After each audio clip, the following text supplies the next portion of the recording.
हर हर महादेव। आई गुरु बहन शीश बहन प्यारा सा एक भजन लेके आयल बानी। अच्छा लगी तो लाइक शेयर जरूर करम लोग। बहुत प्यारा भजन बा। आई सुने के।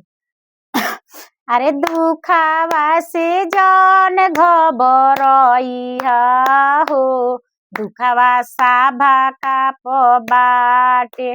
दुखावा से जान घबरइहा हो, दुखावा साभा का बाटे। एक तो घमंड कइली धरती मैया, एक तो घमंड कइली धरती मैया। उनका में फटले आरारवा हो, दुखावा साभा का बाटे। उनका में फटले आरारवा हो, दुखावा साभा का बाटे। दुखावा से जान घबरइहा हो, दुखावा साभा का बाटे। एक तो घमंड कइली सीता मैया, एक तो घमंड कइली सीता मैया। उनको जे भयल बनवासावा हो, दुखावा साभा का बाटे। उनको जे भयल बनवासावा हो, दुखावा साभा का बाटे। दुखावा से जान घबरइहा हो, दुखावा साभा का बाटे।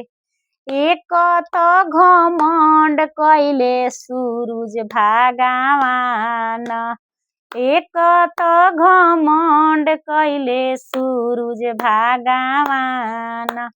उनको पर लागल गरहनवा हो, दुखावा साभा का बाटे। उनको पर लागल गरहनवा हो, दुखावा साभा का बाटे। दुखावा से जान घबरइहा हो, दुखावा साभा का बाटे। एक तो घमंड कइली चानो देही, एक तो घमंड कइली चंदारमा देही। अरे उनको में पड़ल दागवा हो, दुखावा साभा का बाटे। उनको में पड़ गइले दागवा हो, दुखावा साभा का बाटे। अरे दुखावा से जान घबरइहा हो, दुखावा साभा का बाटे। एक तो घमंड कइली गंगा मैया, एक तो घमंड कइली गंगा मैया।